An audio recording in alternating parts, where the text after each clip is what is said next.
सत्य।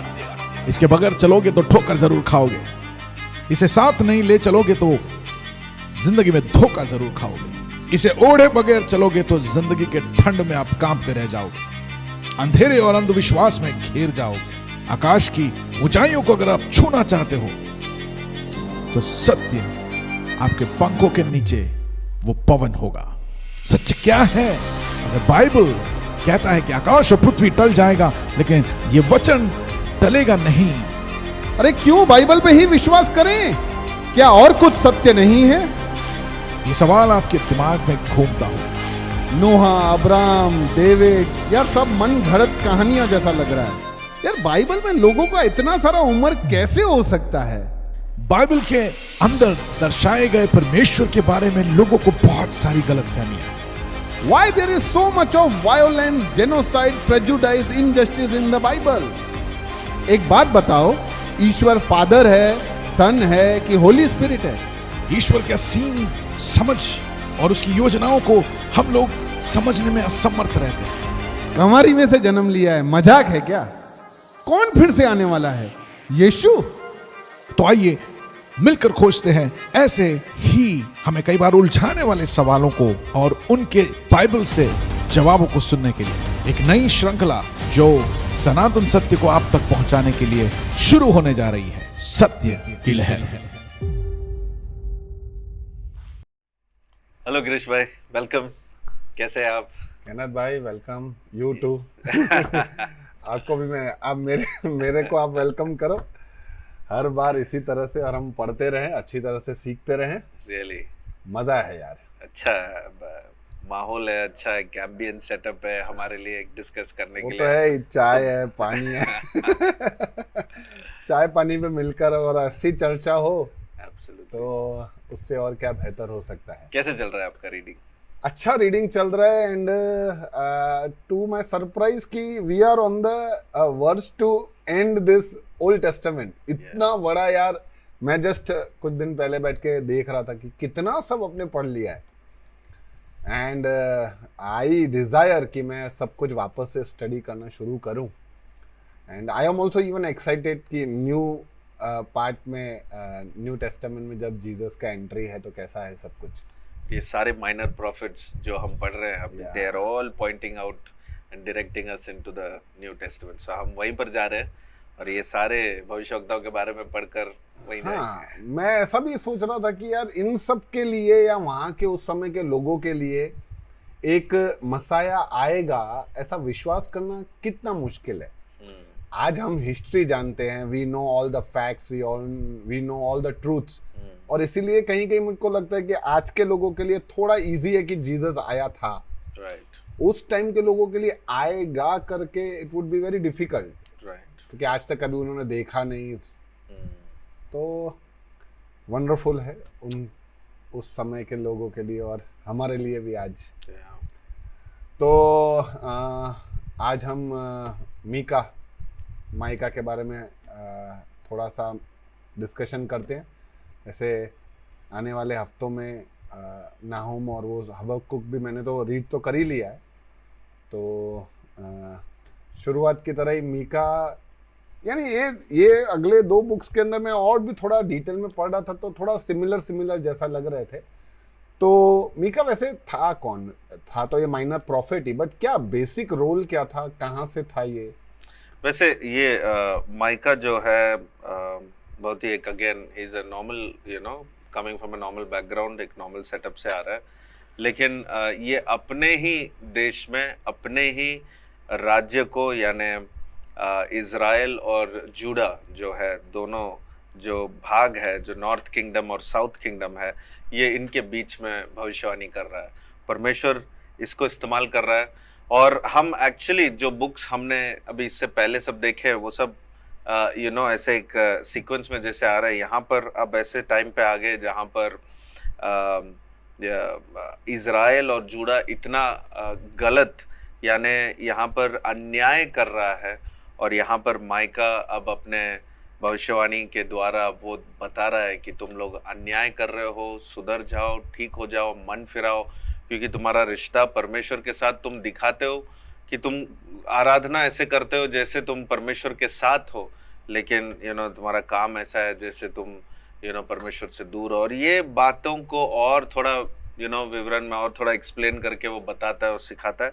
और ये अपने ही देश में ये बता रहा है, जैसे हमने पिछले भविष्यवक्ताओं को देखा कि वो कहीं और जाके बोलते हैं, कहीं बाहर जाके बोलते हैं, पर यहाँ पर ये माइका अपने ही टाउन में या अपने ही राज्यों में वो बात कर रहा है। और इसको हम एशाया के साथ और होजिया के समय में उन लोगों के साथ ये कंटेम्प्रेरी है, या उन लोगों के साथ ये भविष्यवक्ता यहाँ पर इनका लाइफ टाइम जो टाइमलाइन है वो एशाया के साथ है। तो एक कॉमन एक व्यक्ति, परमेश्वर उसको इस्तेमाल कर रहा है और कुछ बातों को, लेकिन खास व्यक्ति भी इसलिए है, जैसे आगे मैं बताऊंगा कि परमेश्वर के बारे में कुछ बातें ऐसे भी जो भविष्यवाणी है, वो प्रेडिक्शन, फ्यूचर का प्रेडिक्शन जो इन लोग पवित्र आत्मा से भरकर जो कर रहे हैं, इसमें बहुत खास वचन भी ये पुस्तक में दिया गया है। और ये पुस्तक इसलिए खास है कि जब हम नए नियम में जाएंगे तो बहुत सारे बातें जो यहाँ लिखी है वो रिलेट आपको करेगा। ओके, तो फिर ये बेसिकली नॉर्थ का था कि साउथ का था? ये वैसे नॉर्थ का है, लेकिन इसमें जितना जो भविष्यवाणी इसने जो किया है, it's connecting with both north and south. Okay, तो हमने अब तक जितने भी माइनर प्रॉफिट्स पढ़े, हमने देखा कि कोई ना कोई सिंस को वो डील कर रहे हैं। तो इस पुस्तक में बेसिकली कौन से पाप के बारे में डील किया गया है? या खास करके अन्याय के बारे में बात किया है। अन्याय जो लोग यहाँ पर बहुत सारे आशीषों को पाकर, जो rich and the affluent prominent लोग जो है, जैसे वो गरीब लोगों के साथ, या जो वीकर सोसाइटी है, यानी जिनके पास कुछ सारे उपलब्ध नहीं है, कुछ सारे फैसिलिटीज नहीं है, कुछ सारे नीड्स बहुत सारे हैं, और ऐसे सारे लोग जहाँ पर कुछ थोड़ा ब्रोकन लाइफ से, ब्रोकन सिचुएशन है, उनका जो इल ट्रीटमेंट हो रहा है, उनके साथ जो इनजस्टिस हो रहा है, उनको जो लूट कर जो गवर्नमेंट और जो राजा, जो रॉयल फैमिलीज जैसे जी रहे,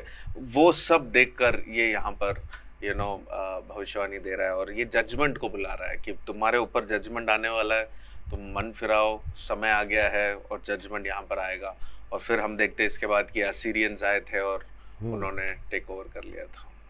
तो basically injustice is the one of the main since यहाँ पर जो बताया गया है। ओके, तो ये इनजस्टिस लीडर्स करते थे, प्रॉफिट्स करते थे, कि लोग करते थे, कि पूरा देश ही ऐसा था? पूरा देश ही ऐसा था, लेकिन pointing out to the leaders, खास करके जो रॉयल जो पीपल थे, यानी जो अथॉरिटीज थे, उनके बीच में जो अन्याय था।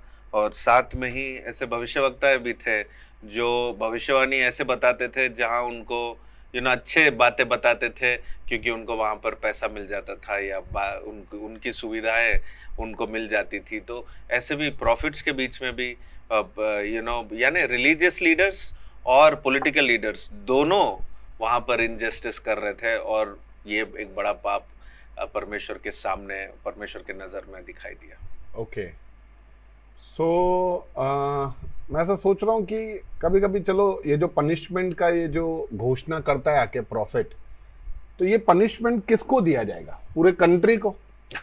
और अगर कंट्री को दिया जा रहा है तो फिर जो करते हैं सिर्फ उनको नहीं मिलना चाहिए? जस्ट ऐसे ही जैसे मोस्ट ऑफ द केसेस में हमने देखा है कि जो अथॉरिटीज होते हैं, लीडर्स होते हैं, वो सब गलत पाप करें या गलत अन्याय करें तो पेनल्टी पूरा देश को मिलेगा। तो why is it so the leaders are considered ज्यादा जिम्मेदार और उनको ही ज्यादा आंसरेबिलिटी? ये अगर हम हिस्ट्री में फिर से वापस जाए तो हमको पता चलता है कि परमेश्वर कभी चाहता नहीं था कि उनको कोई लीडर्स हो, उनके देश में कोई लीडर्स रखे। परमेश्वर ने बोला कि मैं ही तुम्हारा लीडर बनूंगा, मैं ही तुम्हारा राजा रहूंगा। लेकिन लोगों ने पूछा कि हमको एक चाहिए, अपना ही राजा अपने सामने, हमको एक महल चाहिए, एक राजा चाहिए, वो बैठेगा, वो राज्य से वो ऑर्डर देगा और करेगा। तो ये मांग जो है लोगों ने जो किया, ये so it is more like a democratic वाला अप्रोच, कि हमने मांगा कि हम इलेक्ट करेंगे, हमको एक अपना चॉइस चाहिए। तो परमेश्वर ने बोला ठीक है, अगर तुम्हारा चॉइस है तो तुम रख लो, लेकिन इसका कॉन्सिक्वेंसेस भी तुमको मिलेगा। राइट। जैसे साउल राजा को जब सुना था तो सब बताया था सैमुअल ने, ठीक है, इसका कॉन्सिक्वेंसेस है। तुमको टैक्स पे करना है, तुमको तुमसे लिया जाएगा और फिर वो राजा बैठेगा और वो राजा जो भी कुछ करेगा वो तुमसे ही लेकर ही करेगा, तुम्हारे लिए करेगा। यानी परमेश्वर ने साफ बता दिया कि ये सब तुमको जरूरत ही नहीं, लेकिन ये तुम चाहते हो।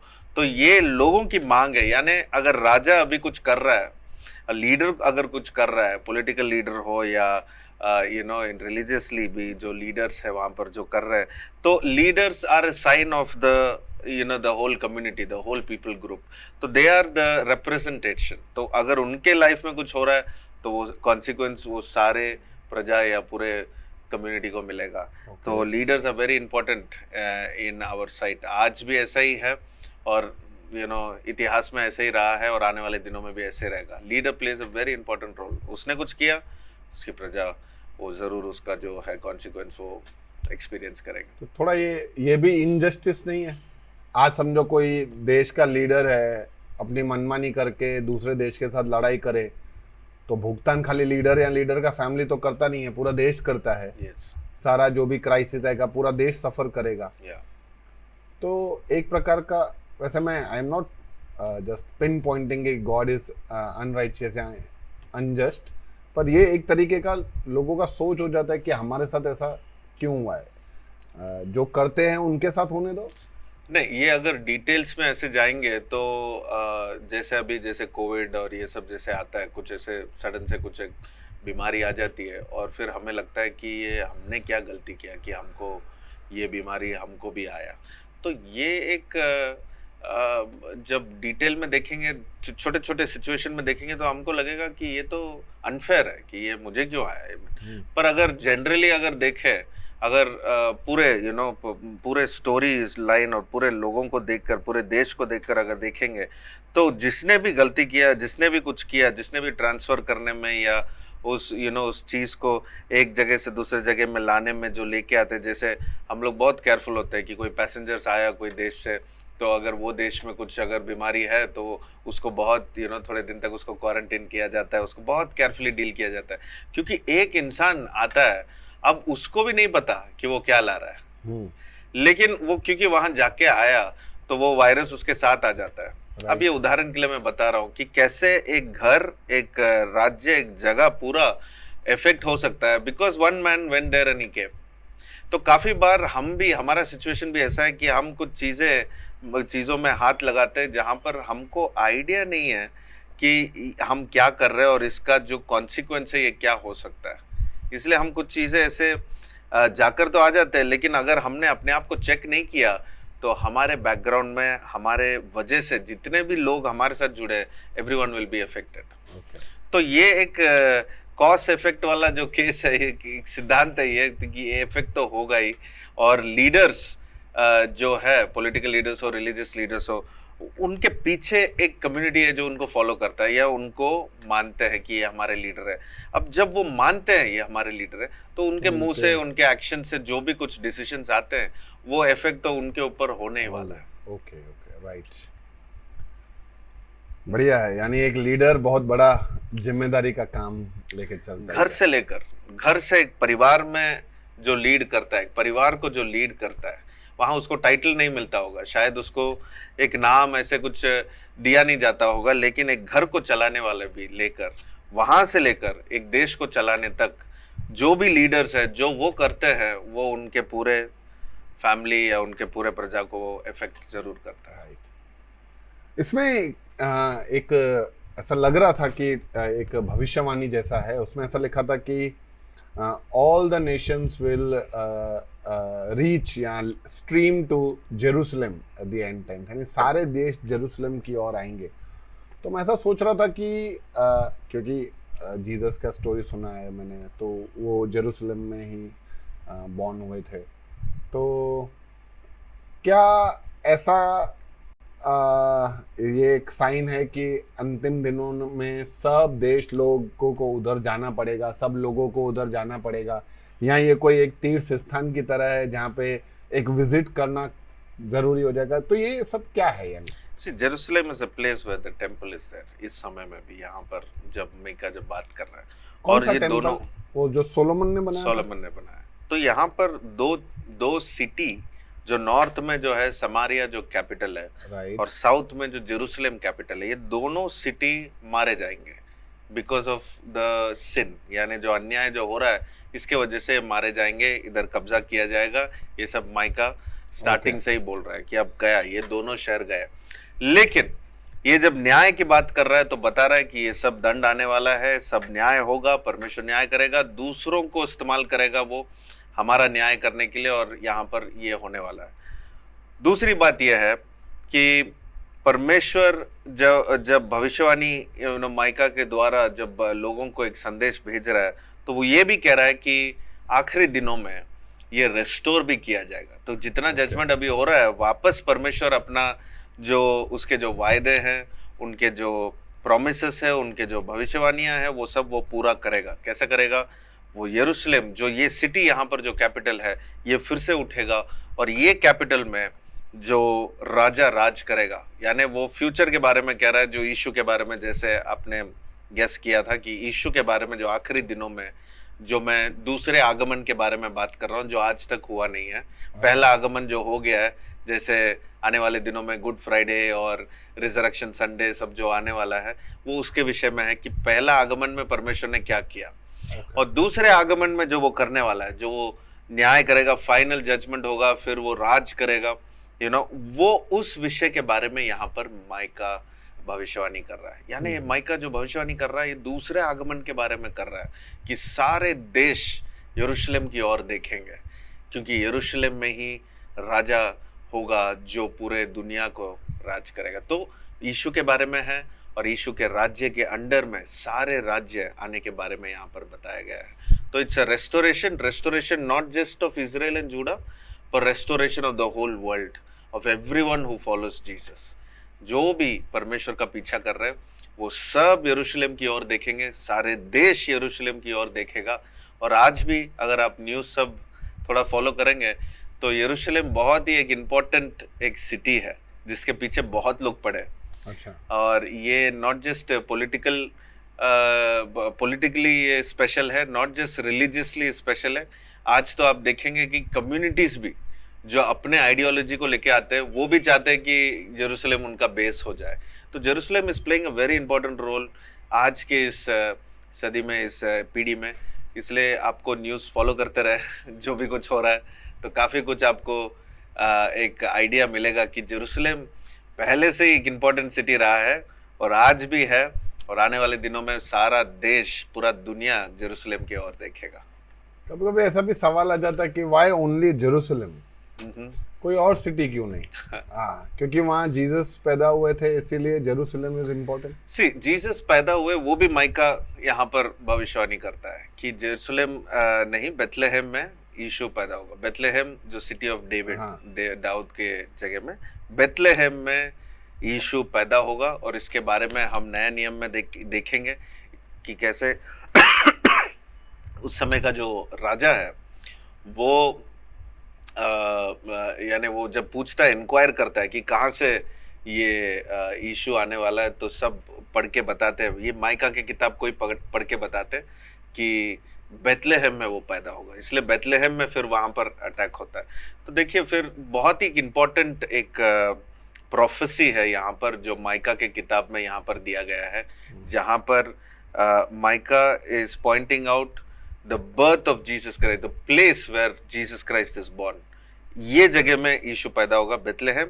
उसके साथ Jerusalem is going to be the place where he is going to, it is his city, वहाँ पर वो राज करेगा। वहाँ पर ये दूसरे आगमन के बारे में। सो पहले आगमन में तो वहाँ पर उसको मारा गया था, in the city of Jerusalem, and he was there, he couldn't do much। हम बाइबल में देखते हैं कि वो वहाँ पर यरूशलेम में ज़्यादा कुछ कर नहीं पा रहा था, क्योंकि लोग उसको स्वीकार नहीं रहे थे, क्योंकि वो उसका जगह था, उसके परिवार, उसके सब। तो ये सब यहाँ पर हो रहा है। माइका सब समझा रहा है कि देखो, Jerusalem will be a major city. आज हमारा सवाल है कि ये सिटी क्यों? पूरे दुनिया में बहुत सारे सिटीज़ है, यरूशलेम क्यों? इसका बहुत सारे कारण है। मैं तो कहूँगा कि ये एक्चुअली एक गलत सवाल है आज अगर हम पूछेंगे, क्योंकि इतना कुछ हो गया है जेरूशलेम में कि परमेश्वर ने इस जेरूशलेम को बहुत सारे कारणों के वजह से जेरूशलेम को एक मेजर सिटी बन गया है यहाँ पर।